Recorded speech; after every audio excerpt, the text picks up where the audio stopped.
Oh, hey, Nat. Good to see you. Yeah, it's good to see you.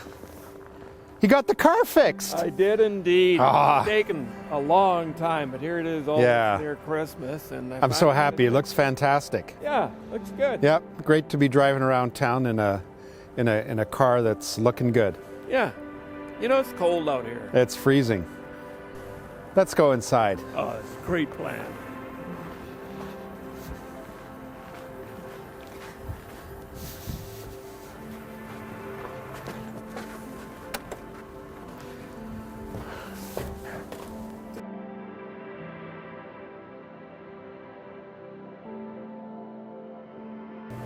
I was at my son's place last week. I don't know, I was on an errand. I was sitting in his kitchen, the sun shining in. With the approaching Christmas, we were talking about Christmas. And he was saying how hard it was for him this season, being that, you know, not a lot of money, not a lot of work going on, and it was hard.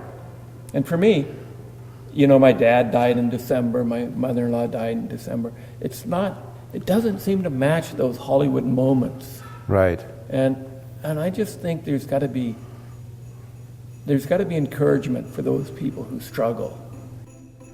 The question is a good one.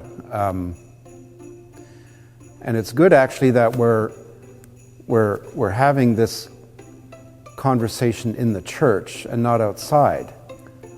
Outside, it's the Christmas season, or as it's also called, the holiday season. And we've got Bing Crosby singing "I'm Dreaming of a White Christmas." Yep. And Jingle Bells. The pressure is on everybody to have a good Christmas. Well, what does that mean?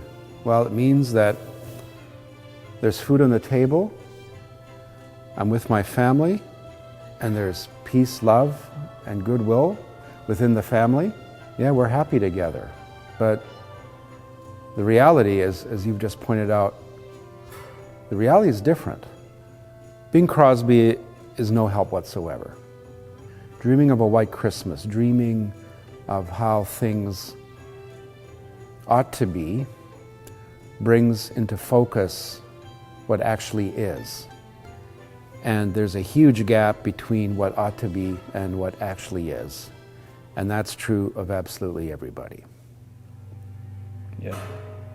So here's the thing, that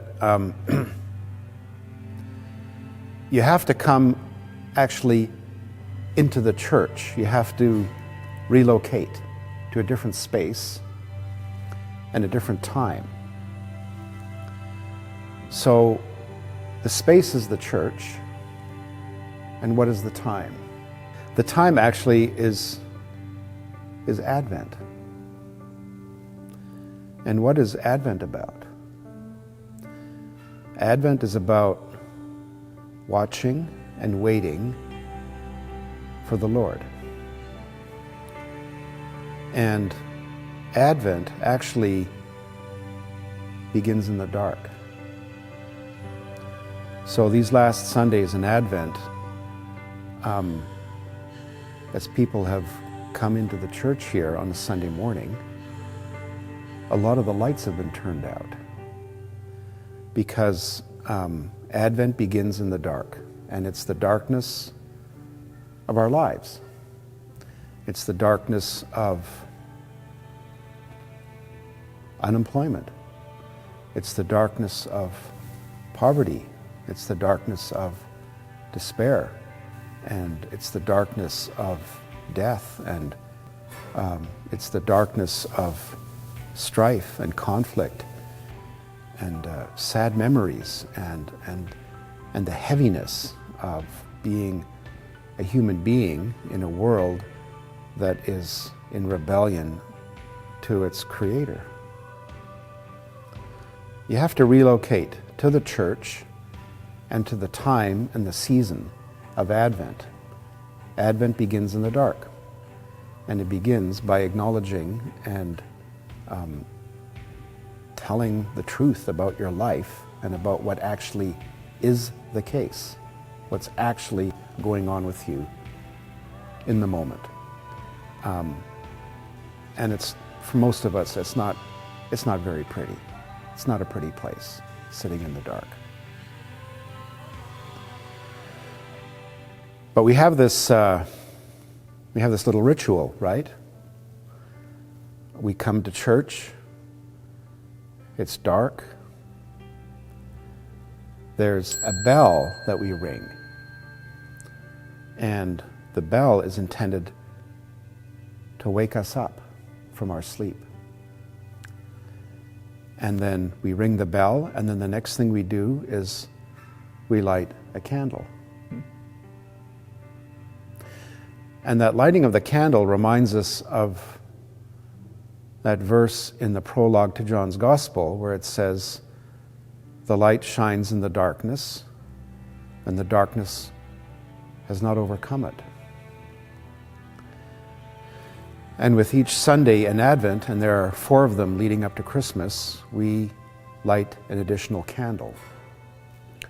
And so the effect is of an increasing luminosity, an increasing brightness, an increasing of the light.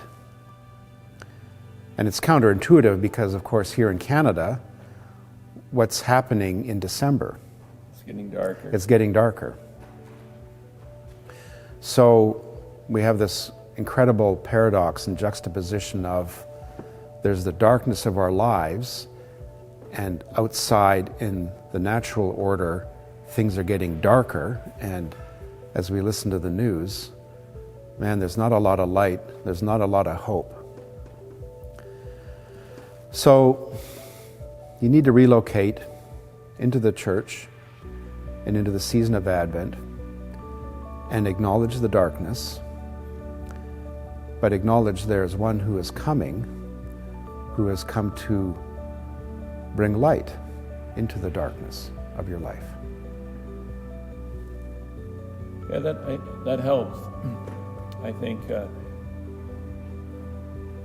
you have to step back from what is portrayed in Hollywood.